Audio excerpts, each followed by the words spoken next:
తిరిగి వార్తలకు స్వాగతం. పేదల వైద్య అవసరాలకు సీఎం రిలీఫ్ ఫండ్ ద్వారా ప్రభుత్వం అండగా నిలుస్తోందని రాష్ట్ర పౌర సరఫరాలు వినోదాల వ్యవహారాల శాఖ మంత్రి కారుమూరి వెంకట నాగేశ్వరరావు అన్నారు.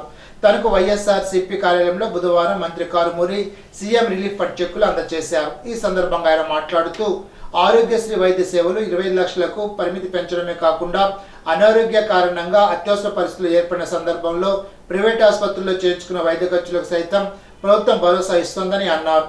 పేదల వైద్యానికి ముఖ్యమంత్రి వైఎస్ జగన్మోహన్ రెడ్డి పెద్దపీట వేస్తూ ఖర్చుకు వెనకాడడం లేదని స్పష్టం చేశారు. తన నియోజకవర్గంలోని వివిధ గ్రామాలకు చెందిన బాధిత కుటుంబ సభ్యులకు వివిధ వైద్య ఖర్చుల నిమిత్తం 7 చెక్కుల రూపంలో 18.72 లక్షలు మంజూరు చేయగా అందజేశామని అన్నారు. కార్యక్రమంలో వైఎస్ఆర్సీపీ ఇరగవరం మండల అధ్యక్షులు కొప్పశెట్టి దుర్గాప్రసాద్, ఇల్లింద్రపరు సొసైటీ అధ్యక్షులు మల్లిరెడ్డి నాగార్జున, తణుకు నియోజకవర్గ ఎస్సీసీఎల్ అధ్యక్షులు పొట్ల సురేష్, మాజీ కౌన్సిలర్ తానేటి వీరయ్య తదితరులు పాల్గొన్నారు. బీసీలకు పెద్దపీట వేసింది తెలుగుదేశం పార్టీ ప్రభుత్వమేనని నిన్న జరిగిన జేహో బీసీ సదస్సులో చంద్రబాబు నాయుడు, పవన్ కళ్యాణ్ బీసీ డిక్లరేషన్ విడుదల చేయడం శుభ పరిణామమని ఎమ్మెల్యే మంత్రి నామరాజు అన్నారు. ప్రచారంలో భాగంగా గ్రామాల్లో నిర్వహిస్తున్న అంతిమ సమావేశాలు ఉండి నియోజకవర్గం ఆకివీడు మండలం పెదకాపవరంలో ముఖ్య నాయకులతో కలిసి ప్రచారాన్ని ప్రారంభించారు. ఈ సందర్భంగా పెదకాపవరం గ్రామంలో ఆయన మాట్లాడుతూ మంగళవారం మంగళగిరి జేహో బీసీ సదస్సులో చంద్రబాబు నాయుడు, పవన్ కళ్యాణ్ డిక్లరేషన్ పోస్టర్ విడుదల చేశారని అన్నారు.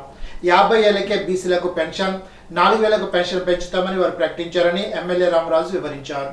2024లో టీడీపీ జనసేన కలయికతో తెలుగుదేశం పార్టీ నా విజయానికి వీరందరూ కృషి చేయాలని కోరారు. కార్యక్రమంలో తెలుగుదేశం పార్టీ, జనసేన నాయకులు, కార్యకర్తలు పెద్ద ఎత్తున పాల్గొన్నారు. ఆకివీడు మండలంలో పెద్దకాపారం గ్రామంలో మరి ఈరోజు తెలుగుదేశం మరి అదేవిధంగా జనసేన ఉమ్మడి అభ్యర్థిగా ప్రకటించిన తర్వాత ఈ గ్రామానికి విచ్చేసినప్పుడు నన్ను కానీ అదేవిధంగా నాగరాజు గారికి కానీ అందరికీ కూడా ఘన స్వాగతం పలికినటువంటి తెలుగుదేశం మరి జన సైనికులకు హృదయపూర్వక ధన్యవాదాలు, నమస్కారాలు తెలియజేసుకుంటా ఉన్నాను. ముందుగా చాలా బ్యాడ్ ఏంటంటే ఇక్కడ ఏడుకొండల గారు, తోట ఏడుకొండల గారు ఎప్పుడు కూడా వారి జీవితంలో వారి సోదరులు కానీ వారి కుటుంబ సభ్యులు ఎప్పుడు కూడా తెలుగుదేశం పార్టీని ఎప్పుడు కూడా అంటిపెట్టి నుండి ఎప్పుడు సంపూర్ణమైన మద్దతు తెలియజేసినటువంటి ఏడుకొండల గారు వారి సోదరులు ఈ 1 సంవత్సర కాలంలో మాకు దూరం అవడం చాలా బాధాకరమైన విషయం. అన్నిటికన్నా ముఖ్యంగా నిన్న చంద్రబాబు నాయుడు గారు బీసీలకి చక్కగా జేహో బీసీ కార్యక్రమంలో ఎప్పుడు ఎన్నడూ ఎరగని విధంగా ఒక బృహత్తమైన కార్యాచరణ తీసుకురావడం జరుగుతూ ఉంది. ఈరోజు 4000 రూపాయలు ఇవ్వడానికి వచ్చే ప్రభుత్వంలో 50 సంవత్సరాలకి వయసు కుదించారు. అంటే ఎంత అడ్వాంటేజ్. ఈరోజు ప్రతి ఒక్క బీసీ కుటుంబంలో ఏదైతే చేతి వృత్తులే కాదు, ఎవరైనా సరే ఏదైతే పని చేసుకునేటువంటి ఆధారం వయసు తగ్గేటప్పుడు కష్టమవుతుంది. కాబట్టి వారందరికీ కూడా 50 సంవత్సరాలు దాటినటువంటి ప్రతి వ్యక్తికి కూడా పెన్షన్ వచ్చే విధంగా పూర్తి స్థాయిలో చర్యలు తీసుకోవడం జరుగుతూ ఉంది. అందుకంటే పెద్దకాపవరంలో ఉన్నటువంటి తెలుగుదేశం జనసేన సైనికులందరికీ కూడా హృదయపూర్వక ధన్యవాదాలు. వేదిక పెద్దలకి మరొకసారి హృదయపూర్వక ధన్యవాదాలు, నమస్కారాలు తెలియజేసుకుంటూ మీరందరూ కూడా సమయం లేదు, తక్కువ ఉంది. ఇంకా 45 రోజులు మాత్రమే ఉంది, సుమారుగా 44 రోజులు కూడా లేదు. కాబట్టి మీరందరూ కూడా ఈ కార్యాచరణ ముందుకు తీసుకెళ్లి సక్సెస్ చేయాలని చెప్పి మీ అందరినీ కూడా కోరుకోవడం జరుగుతూ ఉంది.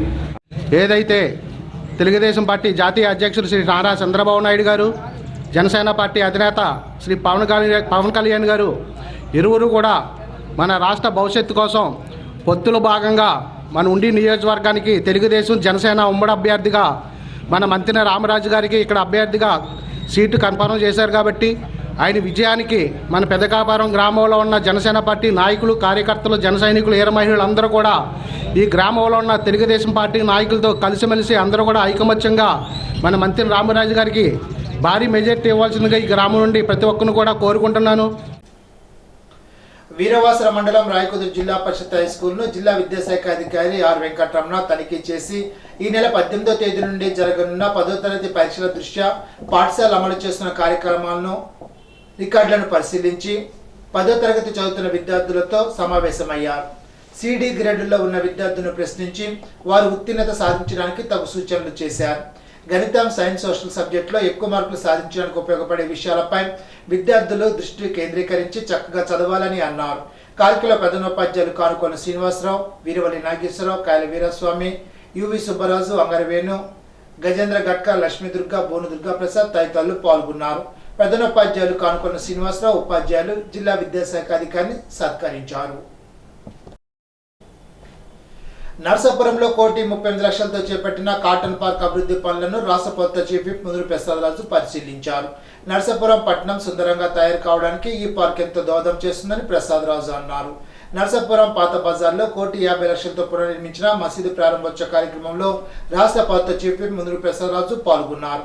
ఆయనతో పాటు వైసీపీ కేంద్ర పాలక మండలి సభ్యులు పిడి రాజు పాల్గొన్నారు.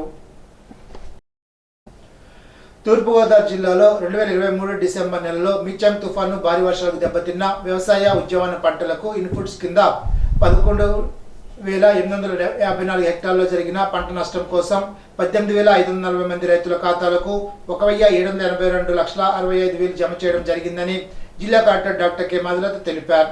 బుధవారం గుంటూరు జిల్లా తాడిపల్లి క్యాంప్ కార్యాలయం నుండి వర్చువల్ ద్వారా సీఎం వైఎస్ జగన్మోహన్ రెడ్డి రైతుల బ్యాంక్ ఖాతాలకు జమ చేయడం జరిగింది.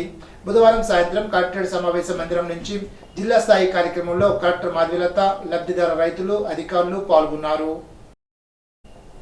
కలవచెల్ల కృషి విజ్ఞాన కేంద్రం తూర్పుగోదావరి జిల్లా ఆత్మవారి ఆధ్వర్యంలో 7 రోజుల పాటు గ్రామీణ యువతకు నైపుణ్య శిక్షణ ముగింపు కార్యక్రమంలో యువ ఔత్సాహిక రైతులు పాల్గొన్నారు.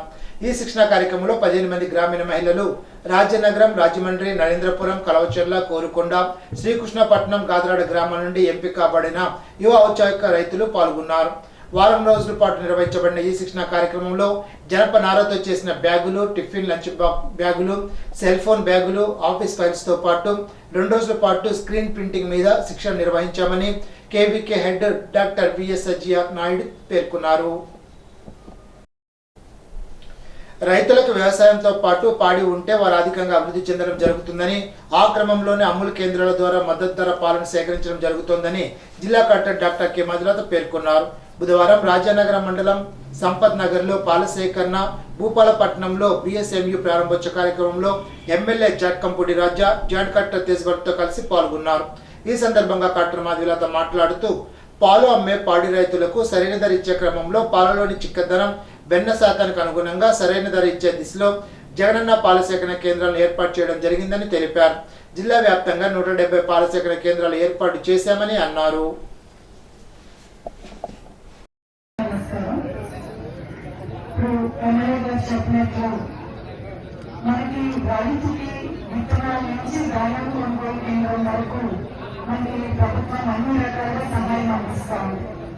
అయితే రైతులకి వ్యవసాయం ఒకటే కాదు, పాడి కూడా వారికి ఉంటే చాలా బాగా ఆదాయం వస్తుంది. వ్యవసాయంతో పాటు పాడి కూడా రెండు సైమల్టేనియస్ గా చేసుకోవాలి అన్న ఉద్దేశంతో మన ముఖ్యమంత్రి గారు మీరు పాడి చేసుకున్నప్పుడు ఈ పాలు ఎక్కడ అమ్మాలి, బయట నుంచి జనాలు వచ్చి మీరు అన్ని కాలంలో ఫ్యాక్టరీ ఏది చూడకుండా మీకు పాలు చూసి 50-60 రూపాయలు ఇచ్చేస్తూ ఉంటారు. అదే కాకుండా మన మహిళా రైతులు ఎవరైతే ఉన్నారో వారు పడిన కష్టానికి ఆ పాలల్లో ఉన్న ఫ్యాట్ శాతం ఎంతైతే ఉంటుందో దానికి తగ్గట్టు వాళ్ళకి ఖచ్చితంగా మనం మద్దతు ధరలాగా కల్పించాలి అనే ఉద్దేశంతో ఈ జగనన్న పాలన కార్యక్రమం అనేది మొదలు పెట్టడం జరిగింది.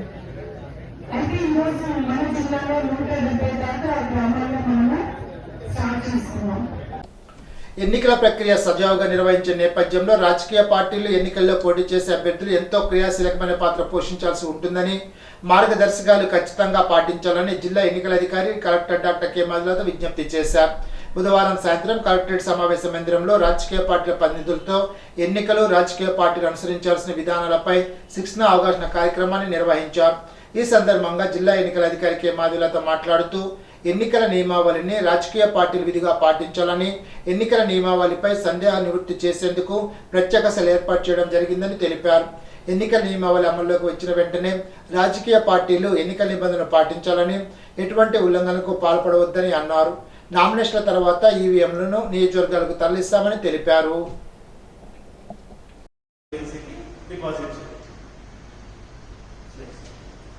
Deposits in connection with elections. White okay slip ఇస్తారు. అంటే ఇప్పుడు వైట్ దేనికి వాడుతుంది, పింక్ దేనికి వాడుతుంది? అసెంబ్లీకి పింక్, పార్లమెంట్ కి వైట్. అక్కడ నార్మల్ పర్సన్ చెప్తారండి. చెప్తారండి, మీకు పింక్ వైట్ 2 స్లిప్లు ఇస్తారు. మీరు అక్కడికి వెళ్తే అసెంబ్లీ ఓటింగ్ కంపార్ట్మెంట్ ఉంటుంది. అక్కడికి వెళ్తే వాళ్ళు పింక్ తీసుకొని మీకు రిలీజ్ చేస్తారు. బ్యాలెట్ లోపలికి వెళ్ళి నొక్కుతారు అన్నమాట, బ్యాలెట్ పేమెంట్ నొక్కుతారు. మళ్ళీ పక్కకు వస్తారు, అక్కడ వైట్ స్లిప్ ఇస్తారు, వాళ్ళు మళ్ళీ బ్యాలెట్ నొక్కమంటే మళ్ళీ లోపలికి ఫస్ట్ బాక్స్ సెకండ్ బాక్స్ అన్ని చోట్ల ఒకే విధంగా ఉంటాయి కదా? అన్ని చోట్ల ఒకే విధంగా ఉంటాయి. పార్లమెంట్ లో అసెంబ్లీ అనేది ఉంటుంది, అది ఉంది కదా, లేఅవుట్ ఉంది కదా. గోపాలపురంలో రాష్ట్ర హోం విపత్తు నిర్వహణ శాఖ మంత్రి డాక్టర్ తాంటివంత సమక్షంలో టీడీపీ జనసేన పార్టీల నుండి వైసీపీలోకి పలు కుటుంబాలు చేరాయి. యువతకు వైసీపీ కండువాలు కప్పి హోమంత్ తాంటివంత సాదరంగా పార్టీలోకి ఆహ్వానించారు. గోపాలపురం నుండి రాపాక విజయ్, అడపాక రాజ్ కుమార్, కారంపూడి శివ, అడపా సతీష్, గొల్లపల్లి అనిల్, దాసరి నాగరాజు, కరిపట్టి సుబ్బారావు, మడిచెల చిన్నశ్రీను, మడిచెల పెద్దశ్రీను, బత్తిన రత్నకిషోర్ తదితర కుటుంబాలు టీడీపీ జనసేన పార్టీ నుండి వైఎస్ఆర్ కాంగ్రెస్ పార్టీలోకి చేరారు. ఈ సందర్భంగా హోంమంత్రి తాంటివంత మాట్లాడుతూ జగనన్న ప్రవేశపెట్టిన సంక్షేమ పథకాలు, చేస్తున్న అభివృద్ధికి ఆకర్షితులై వివిధ పార్టీల నుండి వైఎస్ఆర్ కాంగ్రెస్ పార్టీలోకి చేరుతున్నారని హోంమంత్రి తాంటివంత తెలిపారు. కార్యక్రమంలో స్థానిక ప్రజాప్రతినిధులు, నాయకులు పాల్గొన్నారు. ఈనాటి బంగారు మాట. ఈర్ష్య, అసూయలు కంట్లో నర్సులు లాంటివి. వాటిని మనలోంచి తొలగించుకున్నప్పుడే నిర్మలమైన ప్రపంచాన్ని చూడగలం. రామకృష్ణ పరమహంస. ఈ వార్త ఇంతటితో సమాప్తం. తిరిగి బిజినెస్లో కలుసుకుందాం. అంతవరకు సెలవు. నమస్కారం.